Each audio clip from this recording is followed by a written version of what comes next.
तो स्वागत है आप सभी का एक बार फिर से आपके अपने यूट्यूब चैनल कॉम्पिटिटिव फंडा पर।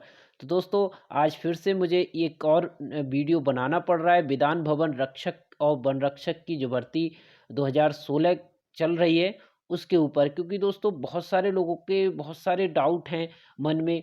इंटरव्यू देने जा रहे हैं वो, और आगे इंटरव्यू के बाद क्या प्रक्रिया रहेगी, कैसी क्या चीज़ें हैं, सभी चीज़ें वो बहुत सारे मन में उलझने और तरह-तरह के डाउट बने हुए हैं। तो उन्हीं सब के बारे में आज हम इस वीडियो में डिस्कशन करेंगे।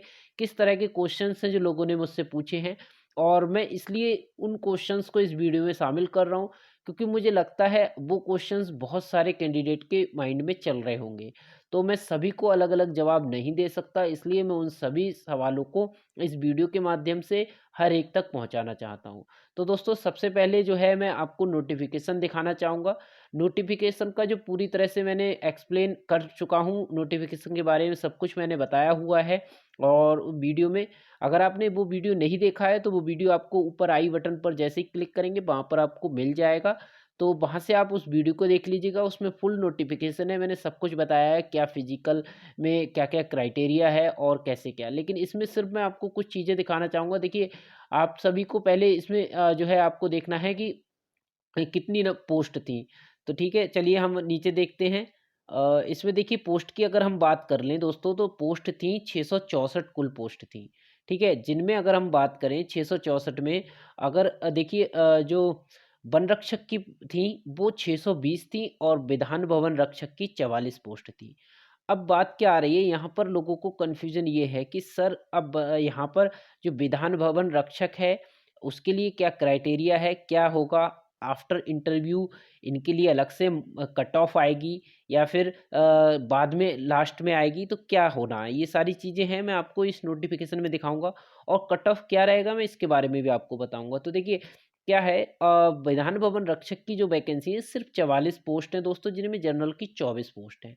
अब इनका जो चयन होना है वो कैसे होना है? इनका चयन मैं आपको बता दूँ, सिर्फ़ रिटन एग्ज़ाम होगा और फिर इंटरव्यू का। ऐसा क्यों होगा? देखिए, रिटन एग्ज़ाम आप सभी को मालूम है 180 नंबर का था, और इंटरव्यू जो है 20 नंबर का है।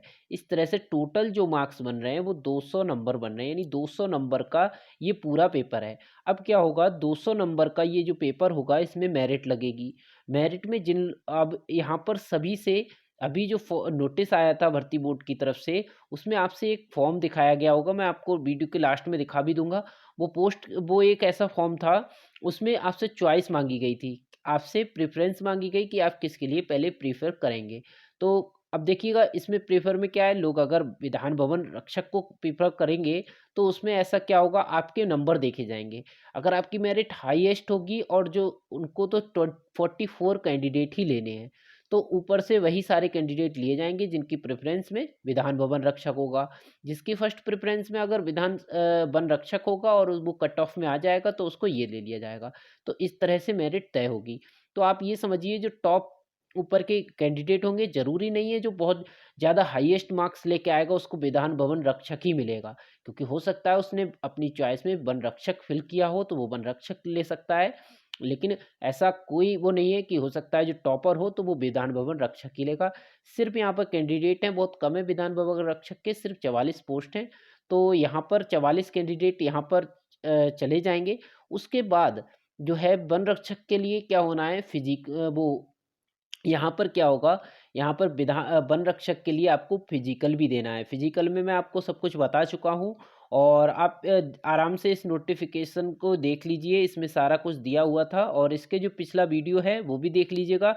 उसमें मैंने सब कुछ बताया है, क्या-क्या चीज़ें हैं इसमें और क्या-क्या आपको फिज़िकल में करना है। तो देखिए, ये सारी चीज़ें हैं। मेज़रमेंट में अगर बात करें, पहले तो आपका पीएसटी होगा, स्टैंडर्ड टेस्ट, जिसमें कि आपकी ये सारे मेज़र किए जाएँगे, चेस्ट है और आपकी हाइट है, ये सारी मेज़र होगी, और गर्ल्स में जो है वेट भी मेज़र किया जाएगा।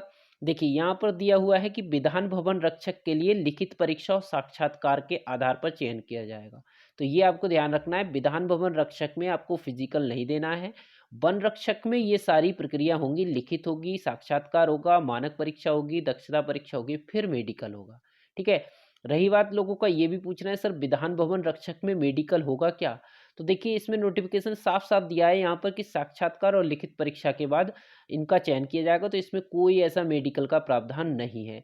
फिर भी जैसा कि गवर्नमेंट जॉब में लगने से पहले छोट हल्का-फुल्का जो मेडिकल होता है वो तो होगा ही, लेकिन यहाँ पर कोई मानक मेडिकल नहीं होगा। तो इसके लिए आप बिल्कुल बेफ़िक्र रहिए, क्योंकि ऐसे क्वेश्चंस जो हैं मुझसे पूछे गए हैं और उन सभी क्वेश्चंस को मैं इस नोटिफ़िकेशन के ज़रिए बताने की कोशिश कर रहा हूँ। फिर भी कुछ क्वेश्चंस रह जाएँगे तो उनके जवाब मैं अलग से दूँगा। तो ये तो सारी चीज़ें हैं दोस्तों, आप सभी देख रहे होंगे। एक क्वेश्चन ये भी है कि फीमेल कैंडिडेट ये पूछते हैं कि क्या फीमेल के लिए भी 10 किलोग्राम वेट लेके दौड़ना है? तो बिल्कुल दोस्तों, यहाँ पर लिखा है 10 किलोग्राम का वज़न 4 घंटे में 25 किलोमीटर पुरुषों के लिए और महिलाओं के लिए 4 घंटे में 14 किलोमीटर। तो आपको बिल्कुल महिलाओं के लिए भी 8-10 किलोग्राम का वेट जो है लेकर दौड़ना है, लेकिन उनके लिए देखिए टाइम वही रखा है 4 घंटे, लेकिन 14 किलोमीटर चलना है। तो ये मत सोचिए 4 घंटे बहुत आपको वॉक करना है, सिर्फ रन नहीं करना है, आपको दौड़ना नहीं है, सिर्फ वॉक करेंगे तो आप 4 घंटे में 14 किलोमीटर बड़े आसानी से पार कर लेंगे। बस आपको स्टेमिना बनाना है।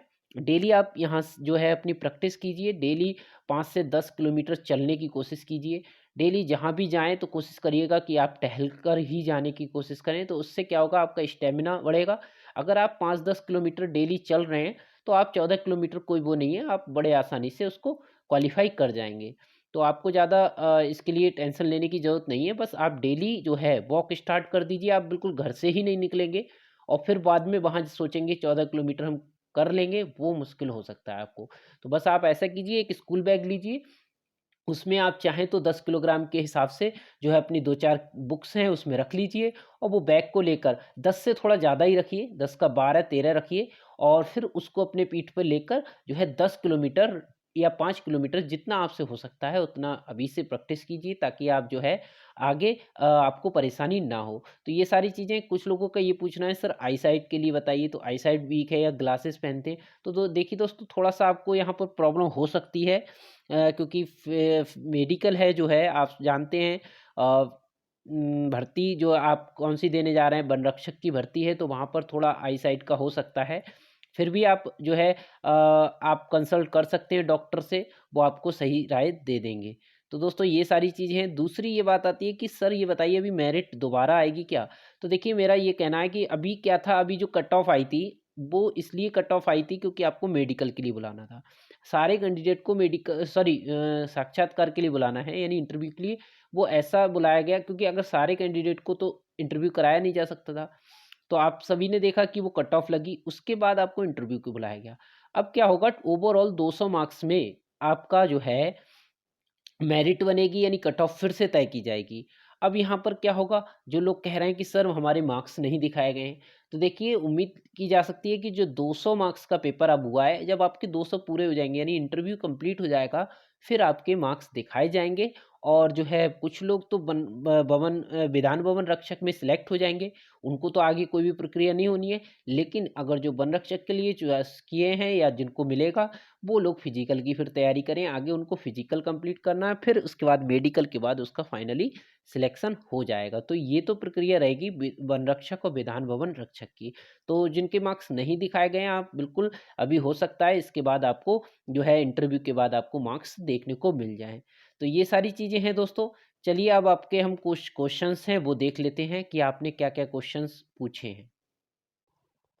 तो देखिए दोस्तों, मैं आपको बता दूं, देखिए आप ये देख रहे होंगे, ये है विभागों हेतु जो वरीयता का प्रपत्र। तो दोस्तों ये प्रपत्र जो है भर्ती बोर्ड ने अभी नोटिस में दिया था, उसमें इन्होंने चॉइस मांगी है कि आपको किस में ज्वाइनिंग चाहिए, आपको विधान भवन रक्षक चाहिए या वन रक्षक चाहिए। तो देखिए ये कोड है, आपको यहाँ पर कोड फिल करके ये जो है वहाँ पर लेकर जाना है प्रपत्र, और यहाँ पर आपको साइन कर रहे हैं, यहाँ रजिस्ट्रेशन नंबर, रोल नंबर, नाम और अपनी डेट ऑफ बर्थ और यहाँ डेट डाल देनी है। ये सारे करने के बाद इसको वहाँ पर सबमिट करना है, जिससे आपकी वरीयता देखी जाएगी।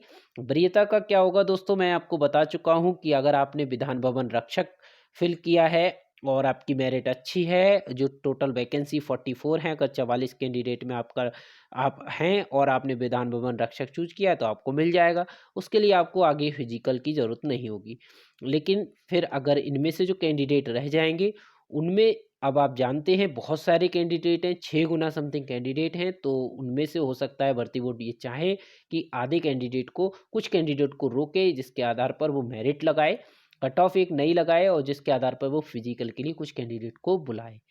और ये भी हो सकता है उनमें से अगर भर्ती पूरी नहीं होती है तो फिर से नीचे के कैंडिडेट को भी बुलाया जाए, दूसरी कट ऑफ भी लगाई जाए। तो ये सारी संभावनाएं हैं, वो भर्ती बोर्ड पर डिपेंड करती हैं कि वो क्या करना चाहता है। तो चलिए दोस्तों, आपके कुछ क्वेश्चंस हैं उनको देख लेते हैं। देखिए, सौरभ मिश्रा जी पूछते हैं, सर मार्क्स कैसे पता चलेगा? तो देखिए, मैंने आपको बताया था मार्क्स के बारे में। हो सकता है भर्ती बोर्ड अब जो है आपके 180 मार्क्स का रिटन पेपर हो चुका है, 20 मार्क्स का आपका इंटरव्यू होगा, उसके बाद आपका ओवरऑल 200 मार्क्स का ये पूर्णांक बन जाएगा। 200 मार्क्स में आपके कितने मार्क्स आए वो भर्ती बोर्ड आपको दिखा सकता है इस इंटरव्यू के बाद। ठीक है। अगला पूछा गया है कि विधानसभा सचिवालय के लिए कौन सी इंटरव्यू है ना इसके बाद फाइनल रिजल्ट? तो बिल्कुल दोस्तों, मैंने अभी आपको बताया विधानसभा सचिवालय के लिए जो भर्ती है उसमें आपको रिटन देना, इंटरव्यू देना, उसके बाद आपकी मेरिट जो है, मेरिट में जो कैंडिडेट आएंगे जिन्होंने चॉइस में लिया हुआ है फर्स्ट टाइम, तो उनको ये मिल जाएगा। अगला था, सर फॉरेस्ट गार्ड या यूपी पुलिस में कौन सी जॉब अच्छी है? तो दोस्तों, ये चीज़ आप पे डिपेंड करती है कि आप कैसी जॉब पसंद करते हैं। अगर यूपी पुलिस की हम बात करें तो इसमें आपको सिविलियन यानी लोगों से कनेक्ट रहेंगे आप। यहाँ पर फॉरेस्ट गार्ड में आपको जंगल में रहना है, यानी यहाँ पर जंगली इलाके हैं, जंगल वाले यूपी में, वहाँ पर आपको रहना होगा। तो बस ये चीज़ आपको सोचनी है कि आपको कहाँ रहना पसंद है। आपको लोगों के बीच रहना पसंद है तो आप यूपी पुलिस ज्वाइन कर सकते हैं। बाकी आप जान देख सकते हैं कि आपको क्या अच्छा लगता है। अगला है, सर फॉरेस्ट गार्ड की एक और मेरिट लगेगी क्या? तो देखिए दोस्तों, मैं आपको पहले भी बता चुका हूँ, ये भर्ती बोर्ड पे डिपेंड करता है। मुझे जहाँ तक लगता है कि हो सकता है भर्ती बोर्ड कुछ कैंडिडेट को आगे फिजिकल के लिए बुलाए, और उसके बाद अगर सभी को बुलाएगा तो उसके लिए बहुत सारे कैंडिडेट होंगे। लेकिन हो भी सकता है 6 गुना कैंडिडेट अभी बुलाए गए हैं, इनमें से उसको फिजिकल में निकालना है, फिर फाइनली मेरिट बनानी है। तो भर्ती बोर्ड पे डिपेंड करता है कि वो आगे क्या करेगा। सर मेरे नंबर 123 हैं फिर भी नहीं हुआ, ये ललित कुमार कहते हैं। दोस्तों, ऐसे बहुत सारे क्वेश्चंस मेरे पास आए हैं, मैं आपको दिखा सकता हूँ। देखिए, 138 नंबर फिर भी नहीं हुआ। एक थे 18 नंबर, गर्ल्स हूँ, फिर भी नहीं हुआ 118। ये है 134 नंबर, इनका भी नहीं हुआ है। और 124 ओबीसी, इनका भी नहीं हुआ है। और ऐसा दोस्तों क्यों हुआ है मैं आपको बताऊं, इनका क्या एक रीज़न हो सकता है। इनका जो मेन रीज़न है दोस्तों वो है नॉर्मलाइजेशन। नॉर्मलाइजेशन में दोस्तों क्या होता है, कोई शिफ्ट का पेपर दूसरी शिफ्ट के कंपैरिजन में क्या होता है, ईजी होता है। तो ईजी होता है तो क्या किया जाता है, जो टफ वाली शिफ्ट है उसके कुछ मार्क्स गेन कर दिए जाते हैं, उसमें बढ़ा दिए जाते हैं, और टफ वाले के थोड़े कम कर दिए जाते हैं। तो इस आधार पर जो है हो सकता है आपका सिलेक्शन ना हुआ हो। ठीक है दोस्तों, तो आप बिल्कुल इसके लिए अभी टेंशन मत लीजिए। किसी का कहना है कि सर हम कोर्ट जाएं, तो देखिए मैं इस चीज़ के लिए आपसे नहीं कहना चाहूँगा, क्योंकि अभी आपके मार्क्स नहीं दिखाए गए हैं। अगर आपके मार्क्स दिखाए जाएं फिर आप संतुष्टि कीजिए कि आपको लगता है ऐसा हुआ है, तब आप बिल्कुल कोर्ट जाइए, कोई वो नहीं है। लेकिन आपके पैसे की बात है, इसलिए मैं आपसे अभी मना करना चाहूँगा कि आप अभी कोर्ट ना जाएं तो ही ठीक है। भर्ती तो देखिए आपकी हो जाएगी, अगर आप नंबर 1 में होंगे, कोर्ट तो आप बाद में भी जाएँगे तब भी आप सिलेक्ट होंगे। ठीक है? आगे दोस्तों हम देखना चाहेंगे, इसमें पूछा गया है, सर मैं ग्लासेस लगवाने वाले कैंडिडेट दे सकते हैं मेडिकल? तो दोस्तों, इस चीज़ के बारे में आप अपने जो डॉक्टर हैं उनसे कंसल्ट कर सकते हैं, ऐसा होता है या नहीं। वैसे जहाँ तक मैंने कुछ जगह सुना है कि यूपी पुलिस में कहीं-कहीं, जैसे एसआई में तो मैंने सुना है ग्लासेस किसी तरह से बहुत लंबे समय से लगे होते हैं। तो इस तरह से कहीं-कहीं चल जाता है, कहीं नहीं चलता है। तो ये चीज़ें आपको देखनी होगी किस तरह से ग्लासेस लगवाए हैं या क्या चीज़ें हैं प्रक्रिया, वो सारी चीज़ें आपको देखनी होगी दोस्तों। फिर आगे है कि क्या इंटरव्यू के बाद फिर से एक रिजल्ट आएगा, फिर उसमें पास हुए कैंडिडेट फिजिकल के लिए बुलाए जाएंगे, या रिटन में क्वालिफाई सभी कैंडिडेट बुलाए जाएंगे? बहुत कन्फ्यूजन है। तो देखिए साहिल जी, आप बिल्कुल कन्फ्यूज मत होइए। जो भी भर्ती बोर्ड तय करेगा वो आप देखिएगा। पहले आपको बस ये दो 20 नंबर का जो इंटरव्यू वो देकर आना है। ये इंटरव्यू ऐसा नहीं है कि आपको डिस्क्वालीफाई कर दिया जाएगा, इसमें आपको मार्क्स मिलेंगे, और वो मार्क्स आपके जो है टोटल जो स्कोर है उसमें जुड़ेंगे। आप अगर उसमें हो सकता है भर्ती बोर्ड यहाँ पर भी एक कट ऑफ तय करे आगे कम कैंडिडेट को बुलाने के लिए। हो सकता है जो कैंडिडेट हैं सभी को बुलाए। देखिए, सभी को अगर बुलाएंगे तो 3576 कैंडिडेट हैं, उनमें आप जान रहे हैं कि 44 कैंडिडेट तो विधान भवन के लिए चले जाएंगे। तो तो अब कितना बचता है, यहाँ से बचते हैं सिर्फ 32 कैंडिडेट, 3532 कैंडिडेट। अब 3532 कैंडिडेट के लिए रनिंग कराना, सिर्फ पोस्ट है हमारे पास 620। 620 पोस्ट के लिए इतने सारे कैंडिडेट को मुझे नहीं लगता फिजिकल भर्ती बोर्ड कराना चाहेगा। इनमें से भी कुछ कैंडिडेट को वो छांटेगा, यानी इनके लिए एक कट ऑफ तय करेगा, जिसके आधार पर कुछ कैंडिडेट यहाँ से देखिए 620 कैंडिडेट के लिए लेना है। तो मुझे जहाँ तक लगता है कि 3 गुना सफिशियंट रहेगा कैंडिडेट को बुलाना। अगर 3 गुना कैंडिडेट जाएंगे तो वहाँ पर जो है समथिंग 1 या डेढ़ गुना जो है कैंडिडेट सिलेक्ट होंगे, फिर फाइनली मेडिकल होगा, तब कहीं जाके उसको कट ऑफ बनाना सही रहेगा। तो यहाँ पर हो सकता है आपको 3 गुना रह जाएँ, यानी आधे कर दिए जाएँ यहाँ से। अब आधे कैंडिडेट होंगे तो आप समझ सकते हैं कट ऑफ यहाँ पर लगेगा और थोड़ा-सा ऊपर जाएगा। कितना ऊपर जाएगा? ज़्यादा नहीं। अगर आप समझिए आपके 117 नंबर जो कि कट ऑफ रखी गई थी, 117 नंबर रखी गई थी कट ऑफ, और इंटरव्यू में 10 से 12 नंबर सफिशिएंट है, मिलेंगे सभी को, तो इस तरह से आपके 129 नंबर बन जाते हैं। अब 129 नंबर 117 वाले कैंडिडेट के, इससे ज़्यादा भी रहे होंगे किसी कैंडिडेट के, तो आप समझ सकते हैं 130 से ऊपर ही आपको जो है कैंडिडेट होंगे पास वाले। अब 130 से ऊपर होंगे, इनमें भी अगर लिए जाएँगे तो 140 के समथिंग जो है आपको ऊपर रनिंग के लिए बुलाया जाएगा, और यहीं पर 40 से हद से हद 145 के आसपास जो है आपका फाइनली मेरिट भी हो जाएगी, क्योंकि क्या है बहुत सारे अच्छे कैंडिडेट होते हैं, वो फिजिकल नहीं दे पाते सही से, तो वो यहाँ पर बाहर भी हो जाते हैं। तो थोड़ा-सा ये इस चीज़ का आपको एडवांटेज मिल सकता है। अगर आपके इंटरव्यू के बाद 140 के आसपास मार्क्स हैं, तो आप बिल्कुल उम्मीद कर सकते हैं कि आपका सिलेक्शन हो जाएगा। और बाकी अगर किसी के थोड़े बहुत नंबर कम रहते हैं, तो आप बिल्कुल ये भी मत सोचिए कि हम इंटरव्यू देने ही नहीं जाएँ। ठीक है? अगला क्वेश्चन है, क्या सर मेरे पास डिग्री क्या है उसको बताना ज़रूरी है? तो ये आप पर डिपेंड करता है, फिर भी आप मैं यही कहना चाहूँगा कि उस डिग्री को आप लेकर जाएँ, उसकी फ़ोटोकॉपी भी लेके जाएँ, और वहाँ पर आप जो भी अधिकारी हैं उनसे पूछ सकते हैं, बाकायदा आपको जो है हेल्प की जाएगी। ठीक है? अगला पूछा गया है, इंटरव्यू में पासिंग मार्क्स दिए जाएँगे? तो दोस्तों जहाँ तक मुझे पता है, वीडियो के एग्ज़ाम के इंटरव्यू हुए हैं, मैंने अपने दोस्तों को भी देखा है, तो वहाँ पर मैंने देखा है सभी को जो एवरेज मार्क्स मिलते हैं वो 10 से 12 मिलते हैं। ठीक है? तो आप ऐसा मत सोचिए कि सभी को मिलेंगे, आपको उसके लिए पढ़ के जाना है। क्या-क्या पढ़ना है, मैं आपको इंटरव्यू के लिए कुछ वीडियो बना रहा हूँ। उनमें दोस्तों क्या है, मैं यूपी जीके के क्वेश्चंस लेकर आया हूँ। ठीक है? यूपी जीके के क्यों दोस्तों? क्योंकि आप यूपी का इंटरव्यू देने जा रहे हैं, तो आपको वहाँ पर यूपी के जीके से संबंधित क्वेश्चन होंगे, कुछ वन्य जीव से संबंधित होंगे, वन वन से संबंधित होंगे, कितना प्रतिशत वन है, ठीक है? और जो है कुछ यूपी से संबंधित करंट अफ़ेयर्स होंगी, कुछ स्टेट की अच्छे जो टॉप मोस्ट खबर हैं। आप इस दौरान न्यूज़पेपर को बिल्कुल पढ़ते रहिए, उसके टच में रहिए, क्योंकि इंटरव्यू के दौरान जो है करंट न्यूज़ ज़्यादा पूछी जाती है। तो देखिए, कुछ स्टूडेंट का कहना है सर करंट न्यूज़ के लिए भी वीडियो बनाइए। तो देखिए दोस्तों, मेरे पास थोड़ा टाइम की कमी है, मैं इतना टाइम नहीं हो पाता कि मैं करंट के लिए आपको वीडियो बना पाऊँ। अगर मैं बना भी लूँगा तो एक आध वीडियो बना दूँगा, उससे कुछ आपका होना नहीं है, ठीक है? तो आपको बहुत सारा पढ़ना है, करंट में बहुत कुछ होता है दोस्तों, तो आपको ज़्यादा से ज़्यादा जितना पढ़ सकते हैं आपको पढ़ना है उसको, और उसके लिए बहुत सारी मैगज़ीन आती हैं, वो पढ़िएगा। करंट यूपी की जो है आप आराम से उसके लिए तैयारी कीजिए, और यूपी की जो भी जीके के लिए आती है बुक, आप उसको भी देख सकते हैं। तो दोस्तों ये सारी चीज़ें थी, आपके डाउट थे, फिर भी आपके मन में कोई भी डाउट है तो आप हमें बेझिझक जो है कमेंट कर सकते हैं।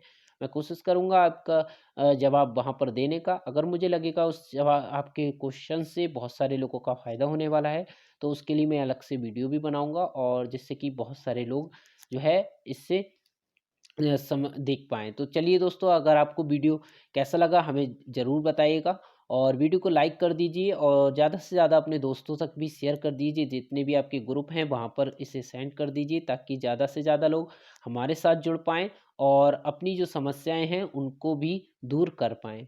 दोस्तों अभी अगर आप हमारे चैनल पर नए हैं तो चैनल को सब्सक्राइब भी कर लीजिए, बेल आइकन को भी प्रेस कर लीजिए, जिससे हमारे आने वाली सभी वीडियोज़ की नोटिफ़िकेशन भी आपको मिलती रहे और आप कोई भी वीडियो मिस ना कर पाएँ।